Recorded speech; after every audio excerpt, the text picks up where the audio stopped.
Yamal exige le plus gros salaire au Barça, ce qui pourrait poser un problème au club. Lamine Yamal, sous contrat avec le FC Barcelone jusqu'en juin 2026, souhaite devenir le joueur le mieux payé du vestiaire pour prolonger son engagement.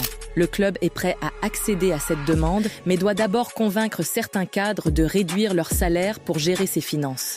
Alors que la prolongation de Rafinha semble proche, celle de Yamal, 17 ans, reste plus compliquée. Le jeune ailier, formé à la Masia, est considéré comme un élément clé du futur du Barça grâce à son talent et son pied gauche remarquable. Deco, le directeur sportif, souligne l'importance de garder ce prodige. Cette génération peut entrer dans l'histoire. Si j'étais à sa place, je voudrais rester ici. Yamal réclame un salaire supérieur à tous ses coéquipiers, ce qui pourrait peser lourd sur la masse salariale du club. Actuellement, Robert Lewandowski est le mieux payé avec 26 millions d'euros annuels, suivi de Ter Stegen et Frenkie de Jong qui envisagent une réduction pour faciliter la situation.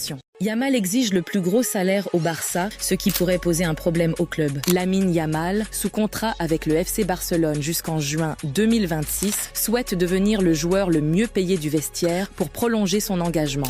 Le club est prêt à accéder à cette demande, mais doit d'abord convaincre certains cadres de réduire leur salaire pour gérer ses finances. Alors que la prolongation de Rafinha semble proche, celle de Yamal, 17 ans, reste plus compliquée. Le jeune ailier, formé à la Masia, est considéré comme un élément clé du futur du Barça grâce à son talent et son pied gauche remarquable. Deco, le directeur sportif, souligne l'importance de garder ce prodige. Cette génération peut entrer dans l'histoire. Si j'étais à sa place, je voudrais rester ici. Yamal réclame un salaire supérieur à tous ses coéquipiers, ce qui pourrait peser lourd sur la masse salariale du club. Actuellement, Robert Lewandowski est le mieux payé avec 26 millions d'euros annuels, suivi de Ter Stegen et Frenkie de Jong qui envisagent une réduction pour faciliter la situation.